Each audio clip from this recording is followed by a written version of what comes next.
Welcome dear students. आज का जो हमारा lecture class third subject social science lesson number 5 को आज स्टार्ट करेंगे। अर्ली ह्यूमंस के बारे में आज पढ़ेंगे। अर्ली ह्यूमंस कहते हैं कदीम इंसानों के बारे में पढ़ेंगे, किस तरह वो रहते थे, कहाँ पे रहते थे, क्या खाते थे, किस तरह के कपड़े पहनते थे। ठीक है, तो उनके बारे में आज जानेंगे अर्ली ह्यूमंस। ठीक है, कदीम इंसानों के बारे में। Humans are the most powerful beings on the earth. क्या बताया जा रहा है यहाँ पे, जो ह्यूमंस है, इंसान जो है वो सबसे ताकतवर है अर्थ के ऊपर।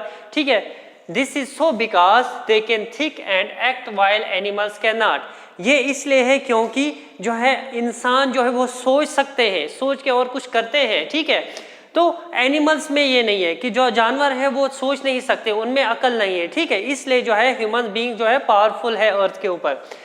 Humans can make things, they can pass on their knowledge and skills to others. Humans जो है वो क्या है, चीज़ें बना सकते हैं, और वो क्या बता रहा है कि वो जो है अपने नॉलेज को, जो उनका नॉलेज है, नॉलेज कहते हैं इल्म को, एंड स्किल्स जो हुनर है उनके पास, वो दूसरों तक जो है पहुंचा सकते हैं, दूसरों को सिखा सकते हैं, ट्रेन कर सकते हैं। ठीक है, इसके बाद early humans were very different from the modern humans. जो कदीम इंसान हैं, जो कदीम इंसान थे वो बहुत ही अलग थे आज के ह्यूमन से, इंसानों से। ठीक है, दियर फूड हैबिट्स, किसकी वजह से, जो उनकी खाने की आदतें थी। ठीक है, क्लोथ्स, कपड़े जो पहनते थे, ठीक है, वो भी डिफरेंट था। एंड टूल्स, जो वेपन्स, वो हथियार जो बनाते थे, ठीक है, उस टाइम वो डेवलप नहीं थे। आज के देख सकते हो तो आज में बहुत सारा, और उनमें जो है वो जो इस्तेमाल करते थे और जो आज हम इस्तेमाल करते उनमें बहुत ही ज़्यादा बड़ा डिफरेंस है। ठीक है, तो शुरू करते हैं फूड से कि फूड क्या क्या खाते थे अर्ली ह्यूमंस जो थे। Early humans lived in forest and caves. सबको मालूम है वो जंगलों के अंदर, गुफाओं के अंदर, गारों के अंदर रहते थे। ठीक है, they eat raw fruits, roots, soft stems and the flesh of wild animals. वो क्या खाते थे, दे एट रॉ फ्रूट्स, कच्चे फल खाते थे, रूट्स खाते थे, जड़े, सॉफ्ट स्टेम, नरम नरम तने खाते थे जो पेड़ों के होते थे, and the flesh of wild animals, और कच्चा मीट खाते थे, किनका, जंगली जानवरों का। ठीक है, at that time they did not know how to cook food and ate whatever was available in the forest. उस वक्त वो नहीं जानते थे कि खाना किस तरह पकाया जाता है और खाया जाता था।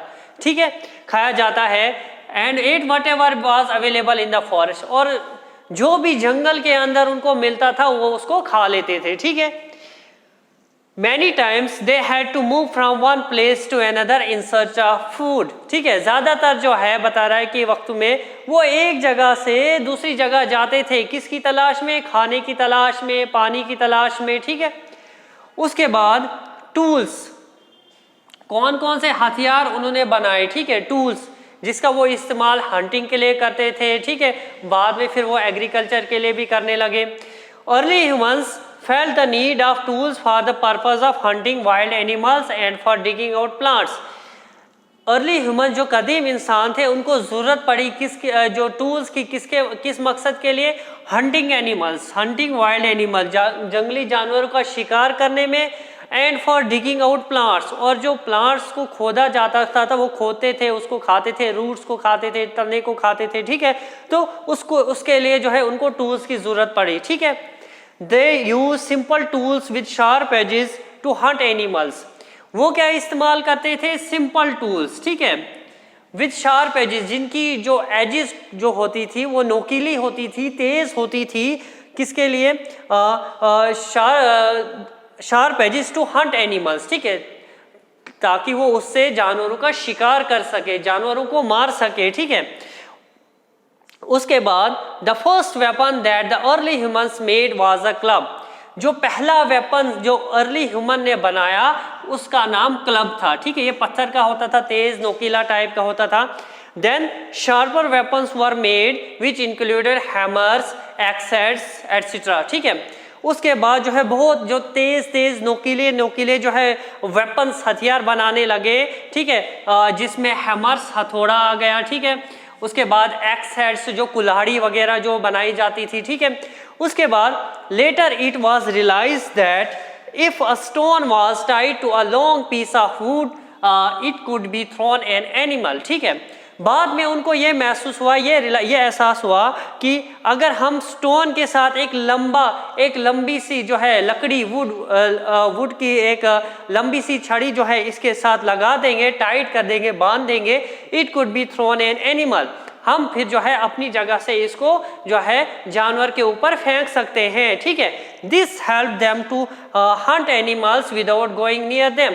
ये क्या मदद करता था, जो टाइट किया था उन्होंने लॉन्ग पीस ऑफ वुड जो है वेपन के साथ, ये मदद करता था उनको कि शिकार के वो नज़दीक नहीं जाना पड़ता था। ठीक है, जो जंगली जानवर होते थे। ठीक है, तो उसके बाद जो है वो दूर से उस पर हमला करने लगे जब उन्होंने जो है उस वुड का इस्तेमाल किया। Since most of the tools were made of stones this age was called the old stone age. इस स्टेज में ज़्यादातर बता रहा है कि जो हथियार है वो पत्थर के ही बनाए गए थे और इसी को जो है इसीलिए इसको जो है ओल्ड स्टोन एज भी कहा जाता था। ठीक है, कहते हैं। ठीक है, उसके बाद जो क्लोथ्स, अर्ली ह्यूमंस जो है वो क्लोथ्स कैसे पहनते थे। बिगिनिंग में जो है अर्ली ह्यूमन जो है वो कुछ नहीं पहनते थे। ठीक है, early humans did not wear clothes. ठीक है, they lived in caves to protect themself from cold weather and wild animals. Starting में, शुरुआत में उनको नहीं पता था कि जो है कपड़े कैसे पहने हैं, किस तरह पहने, तो वो क्या करते थे, वो कपड़े नहीं पहनते थे, वो केव्स में, गुफाओं में, गारों में रहते थे और ताकि वो सर्दी से बच सके और जंगली जानवरों से बच सके। बाद में क्या हुआ, बाद में जो है उन्होंने later they started covering their body with the skin of animals and bark of trees और लीव्स। ठीक है, बाद में उन्होंने सीखा जो है जानवरों की जो चमड़ी है उसको अपने ऊपर लगा कपड़े के तौर पे इस्तेमाल करने लगे, जो छिलके होते थे पेड़ों के नरम। ठीक है, और जो लीव्स होते थे उनको अपने उन पत्तों से और उन चीज़ों से अपने आप को ढांक लेते थे। ठीक है, जिससे क्या वो जो है सर्दी से बच पाते थे। ठीक है, जो सर्दियों में जो ठंड होती थी उससे वो बच पाते थे और अपने आप को गर्म रखते थे। तो ये था थोड़ा बहुत जो है क्लोज तक। नेक्स्ट लेक्चर में है जो है हम इसके आगे पढ़ेंगे कैसे डिस्कवरी ऑफ फायर की अर्ली ह्यूमंस ने। ठीक है, फिर फार्मिंग क्या उन्होंने शुरू की, तो उसको जो है नेक्स्ट लेक्चर में हम कंटिन्यू करेंगे। Thank you.